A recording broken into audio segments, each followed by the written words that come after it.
母语参本土文化是有真深的关系。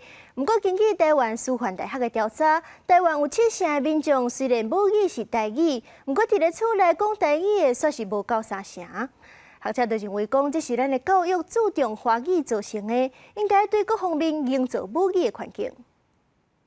民谣哪有可能无土地？土地哪有可能无母语？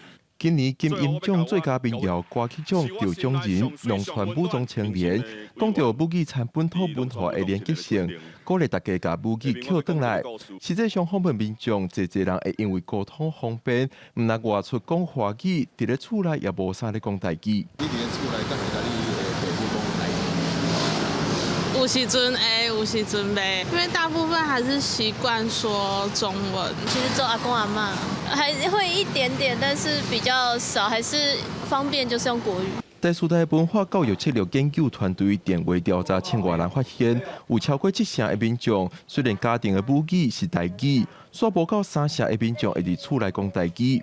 另外，有超过6成的民众认为，伫咧厝内的语言习惯会影响咱对原生族群文化的认捌程度。因为台湾现时的状况是族群真济，加上啥？加上国语的教育，所带来的影响，所以平常接触的语言就是国语，包括官方的场所啦，公共的正式的场所啦，因为啥物族群拢有。